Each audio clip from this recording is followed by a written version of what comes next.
Welcome to Teleforum, a podcast of the Federalist Society's practice groups. I'm Dean Reuter, Vice President, General Counsel, and Director of Practice Groups at the Federalist Society. For exclusive access to live recordings of practice group Teleforum calls, become a Federalist Society member today at fedsoc.org. Hello, and welcome to this Federalist Society webinar call. Today, July 6th, 2023, we host a Post-Decision Courthouse Steps webinar on Counterman versus Colorado, which was decided last week by the court. My name is Kayla Kleist, and I'm an Assistant Director of Practice Groups here at the Federalist Society. As always, please note that all expressions of opinion are those of the expert on today's call, as the Federalist Society takes no position on particular legal or public policy issues. Now, in the interest of time, I'll keep my introduction of our speaker today brief, but if you'd like to know more about our guest, you can access his impressive full bio at fedsoc.org. Today, we are fortunate to have with us Kent Scheidegger, who is the Legal Director of the Criminal Justice Legal Foundation, in which role he has served since December 1986.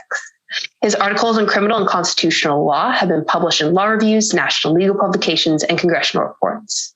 Mr. Scheidegger has a degree in physics from New Mexico State University, where he graduated with honors, and after getting his degree, Mr. Scheidegger served for 6 years in the United States Air Force as a nuclear research officer. Additionally, prior to joining the foundation where he currently practices, he practiced civil law in Northern California and was a general counsel in the California Cooler Incorporated. And I'll leave it there.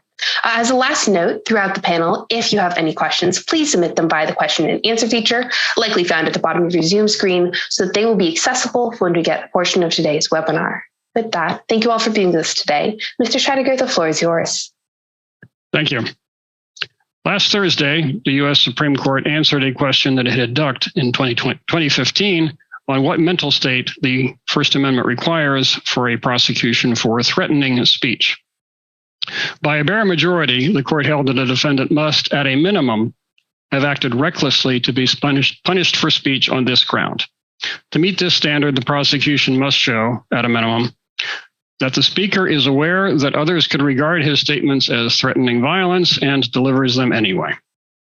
The court reached this decision in a case involving online stalking without addressing the question of whether the true threat exception even needs to be invoked in such cases.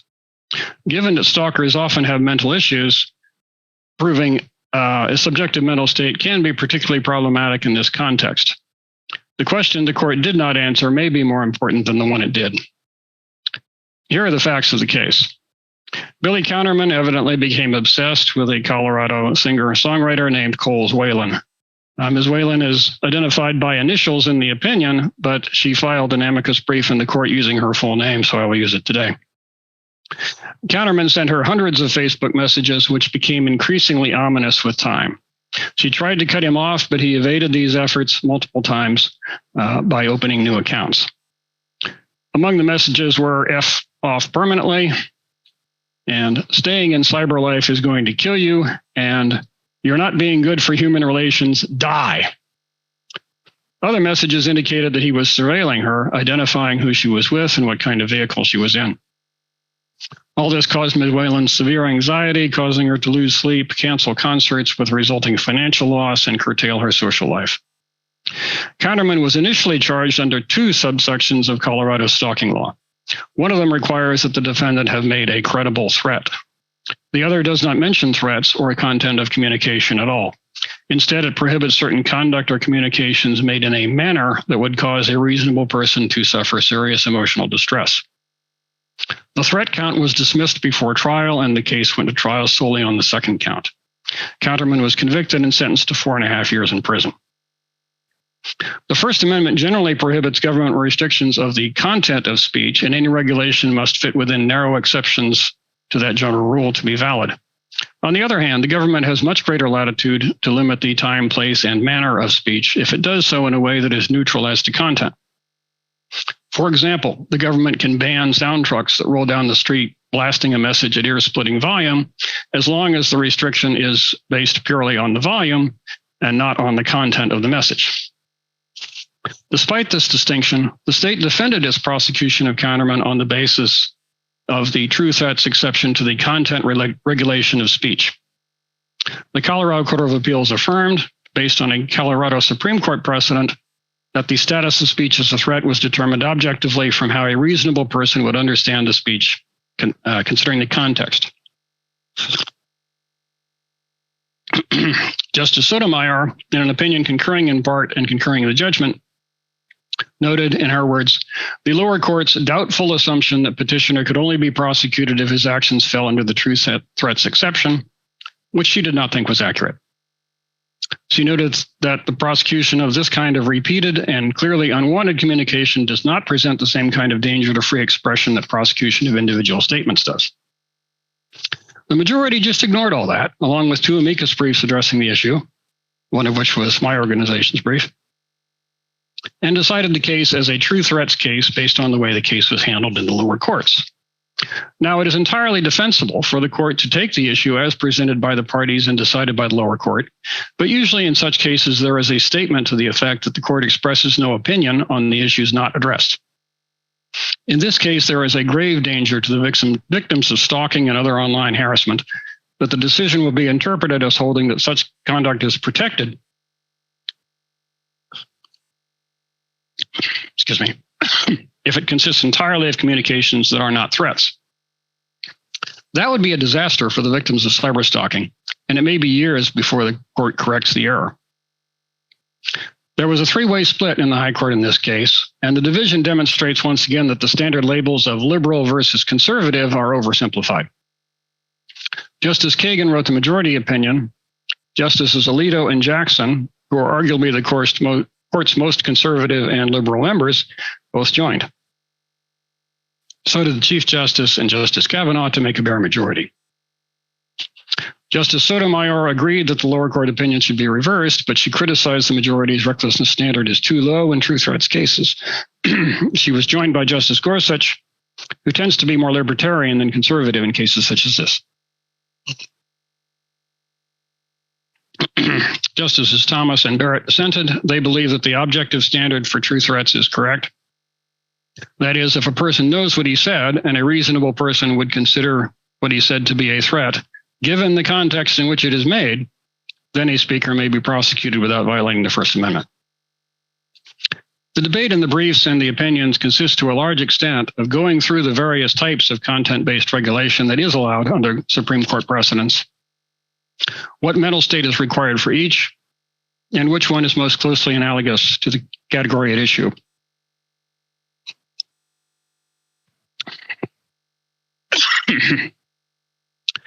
The majority adopts the law on defamation of public figures in the famous New York Times v. Sullivan case as its primary model.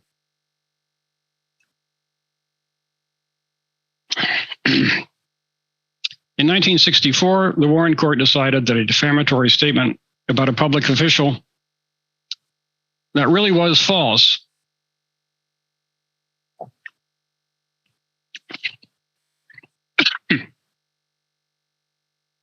could not be the basis of liability unless the speaker, in the court's words, acted with knowledge it was false or with reckless disregard of whether it was false or not.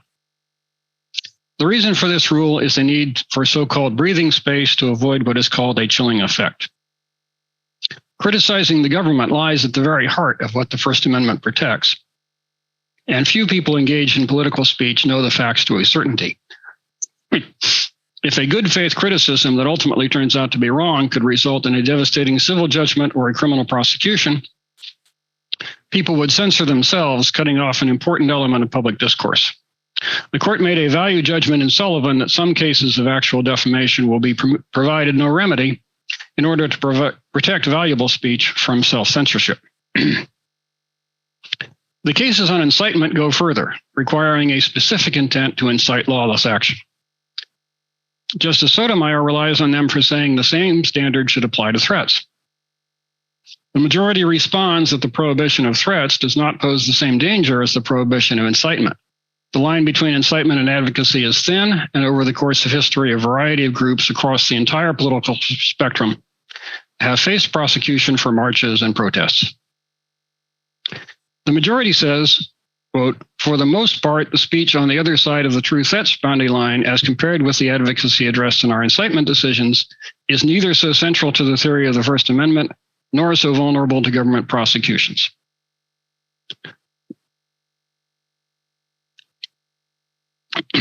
That is true, But as Justice Barrett points out in dissent, the same distinction weakens the majority's reliance on the defamation cases. It is hard to conceive of any speech that is close to the First Amendment's core that requires anyone to come anywhere near making a threat. Even burning a cross at a Klan rally, not directed to any particular person, is not a threat under Virginia versus Black. In the original True Threats case of Watts versus United States, an anti-war protester joked about assassinating President Johnson.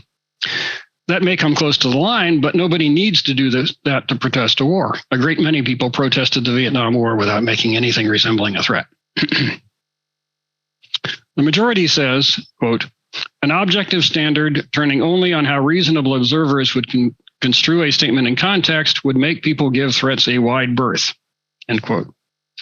Well, that does not seem like such a bad result to me. The majority is concerned that this would discourage uninhibited, robust, and wide open debate.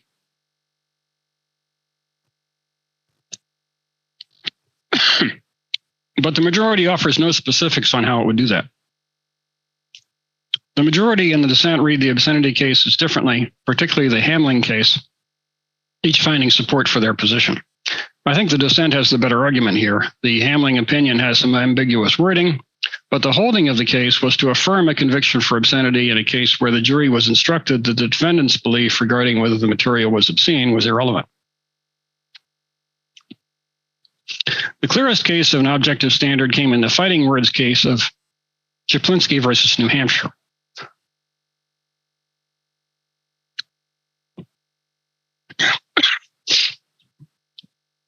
In the darkest days of World War II, calling someone a damned fascist was deemed to be fighting words that would move a reasonable person to respond violently.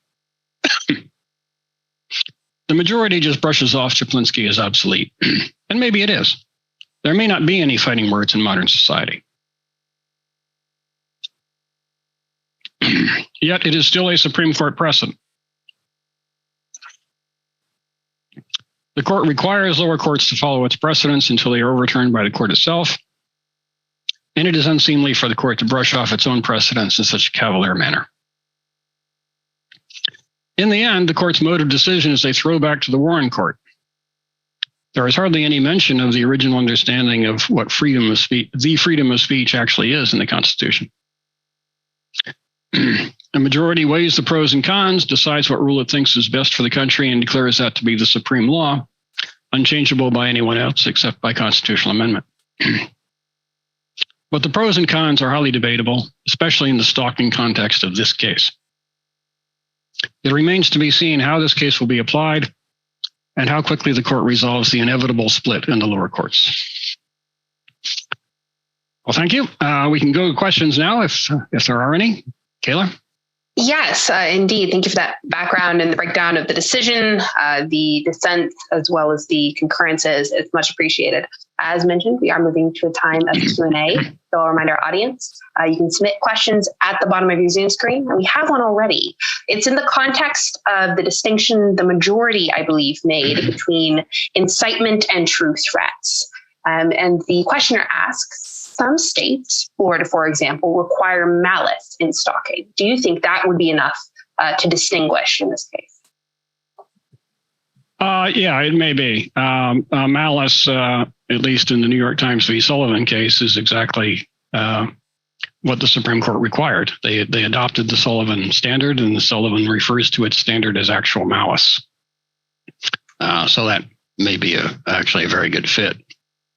Got it. How does that interact with the determination that intentional recklessness could be the test here, as put forward by the majority and criticized in some of the concurrences? Yeah, well, recklessness is within the purview of what the New York Times v. Sullivan standard includes as malice.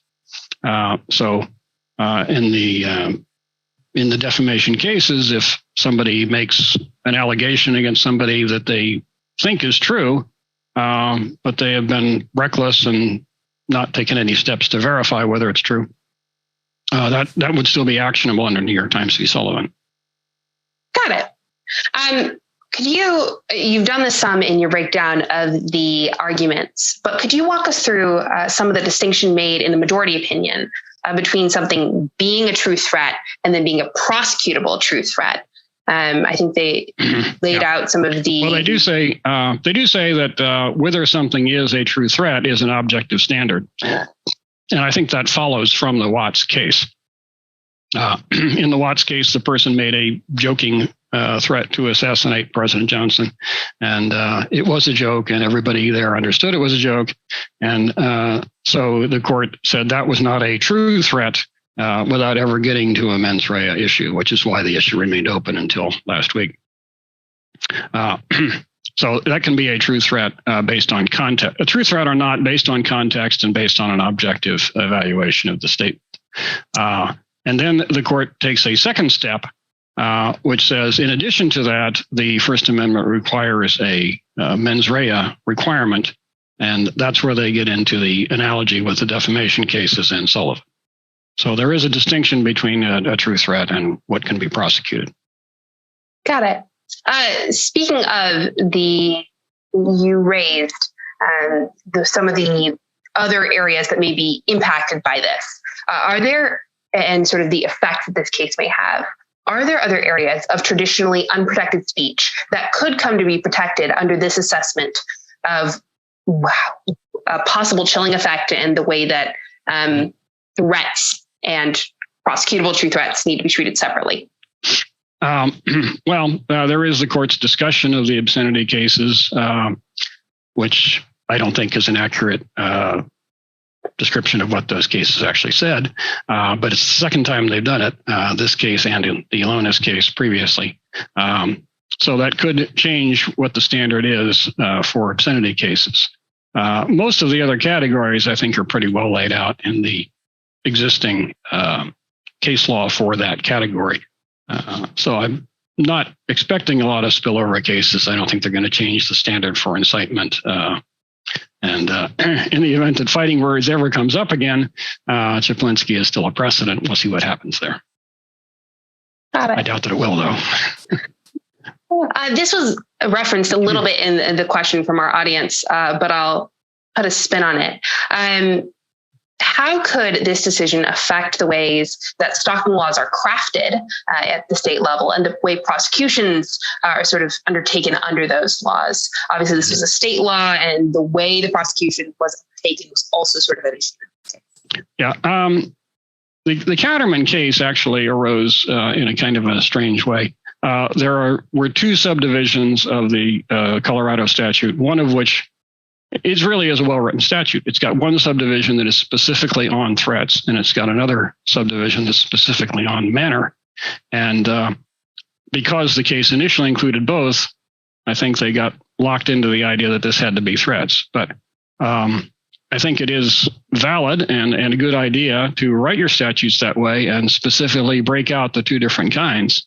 And when a case is under the manner portion of the statute, or if one is written like Colorado's, then it should be very clearly based on the manner. To harass somebody by sending 1,000 emails and evading attempts to cut someone off and implying that you're surveilling them, forget the surveilling, just the number and the persistency and the evasion of attempts to cut off, that should itself be actionable, regardless of what the messages say. This case, I think, should have been prosecuted without regard to content. And had it been prosecuted that way, it probably would have resulted in a conviction and never made it to the Supreme Court. But because of the implication from this decision and the lack of any disclaimer, I think you may have a split in the lower courts as to whether these kind of communication-only stalkings have to be threats in order to be prosecuted.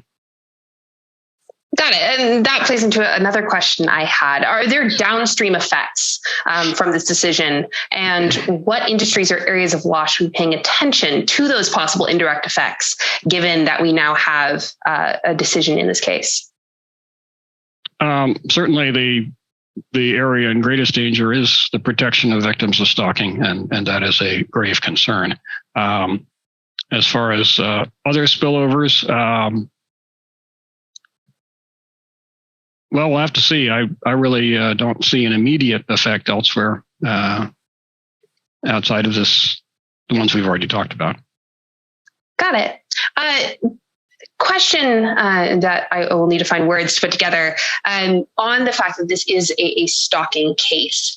There is, how to phrase this? Because of the way that the decision comes out for needing a sort of intentionality behind the statements, how is that affected? You mentioned a little bit that it's the types of people who can make these sort of statements. It could be hard to prove a mens rea.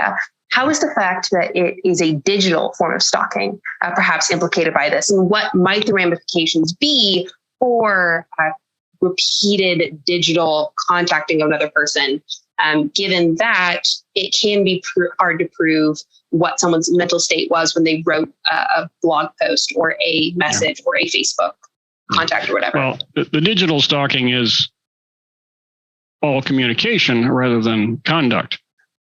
So it does raise First Amendment issues that pure conduct wouldn't. If stalking consisted of physically following someone, then there wouldn't even be a First Amendment issue. So there is that aspect of it. The fact that it's online also raises issues about context of speech and what kind of speech is given what kind of meaning in different contexts. And as part of the discussion and part of the debate was that in some online forums, it's routine for people to say outrageous things, and everybody knows it isn't a serious threat. I'm not entirely convinced of that. I think some people who have carried out school shootings have made those statements in online forums as well. So there is a context issue there that does affect the First Amendment debate and discussion and how one characterizes a communication. Got it. Another question from our audience. They note that Counterman was convicted federal felon. Does that status heighten the fear his post created, and should it affect the way his statements are treated? Well, as a matter of fact, in the case, it did. Ms. Whalen did look into it a little bit and discover that he did have a prior conviction, and that heightened the fear level. And that could be an element of context and how a statement is interpreted and whether it would be considered a true threat. And I think it may have an effect on the level of recklessness that is attributed to a person if he has already been contacted by authorities in another case and admonished not to commit this kind of act and to be put on probation for it. That would lessen any defense that he was only kidding and had no idea it would be considered a threat. It makes such a defense less credible. Understood. Next question, also from the audience. How might this decision affect the way investigations in these cases are conducted? What more could investigators or prosecutors need to gather before they bring such a case? I think anytime you need to prove someone's mental state, it requires additional care in prosecution. Mental state is a difficult thing to prove. The only person who really knows is the defendant, and he won't necessarily tell the truth if he chooses to speak at all and can't be forced to speak. So additional context and additional information needs to be gathered to make that kind of case. It's more difficult for the prosecution. You may want to admonish him first and then see if he continues. So that would change the mental state issue and make a stronger case that he knew what he was doing and was acting with, if not intent, then reckless disregard. So I think it takes more to build a case. Understood. Next question. This is for now that we have a decision, sort of looking towards the future. On the facts that we have, what, in your opinion, is likely to be the result on remand? Was this guy actually reckless?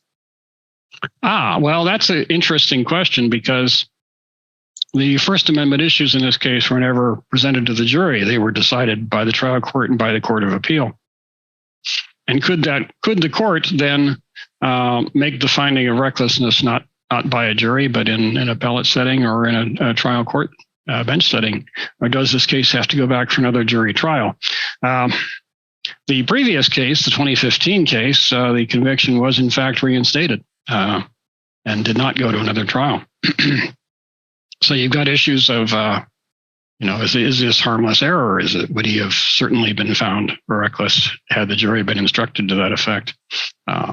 So I don't have a simple yes or no to that question. We'll be watching to see what happens. Got it. Looking at sort of the effect this may have, are there other charges that prosecutors might bring instead of the ones brought in this case, given this decision? Put a different way, the questioner asks, are there alternatives that can protect victims? Yeah, that is an interesting question. And I think you'll have to go jurisdiction by jurisdiction to see what charges are available, because particularly in the online context, this is rather new. Even stalking laws, even although they predate the wide availability of the internet, are relatively new in the law. They're just in the last few decades. So I think maybe some legislative action is in order. I think the kind of action that Counterman engaged in with the repeated messages and the continuing after cutoff and the evasion of attempts to block him, that should be a crime in itself. It's certainly something the government can and I believe should prohibit. So I think there may be some legislative solutions needed. Got it. A question returning back to the opinions. Was there anything, and this is sort of, I'll ask for both sides of the coin. Was there anything that you were surprised to see, either in the majority opinion or in any of the others? And conversely, was there anything you were surprised not to see raised in that argumentation? Well, the main thing I was surprised not to see in the majority opinion is how little they said about why this is a true threats case at all. Admittedly, it was decided that way by the Colorado Court of Appeal, and that's a good reason to decide on that basis and not some other basis. But the lack of the usual disclaimer, we express no opinion on the issues not decided, was a surprise. I was also kind of surprised not to see that in the dissent, and maybe a little surprised to see it and just see that Justice Sotomayor was the only one who actually discussed it. This case scrambled the usual lineups, and so that was kind of an interesting twist on the developments. Got it. Well, last question, barring any from our audience, and we can give people back some of their afternoons. You've mentioned some of this with there could be legislative solutions and it's going to be a state by state. But now that we have a decision, what are the questions that remain unanswered, if any, after this case? The big one being, when is a true threat analysis or finding even required? Fleshing out the specifics of what constitutes recklessness. That's not always an easy thing to say as to when a person's conduct rises to the level of recklessness. Even in New York Times v. Sullivan itself, you could arguably say that the people involved did act recklessly. But it calls for some subjective judgment, and we may see some cases fleshing out the scope of how far one has to go in order to be deemed reckless, because it's not a precise line. The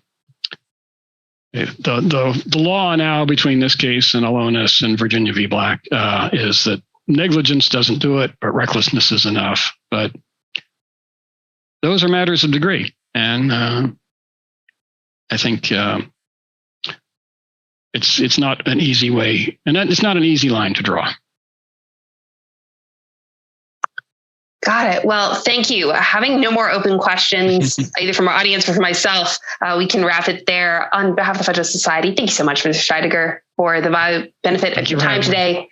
We really appreciate you taking part of your afternoon, and thank you to our audience for spending part of your afternoon with us.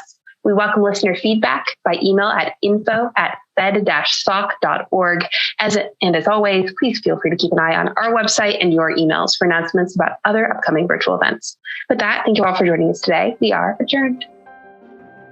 Thank you for listening to this episode of Teleform, a podcast of the Federalist Society's practice groups. For more information about the Federalist Society, the practice groups, and to become a Federalist Society member, please visit our website at fedsoc.org.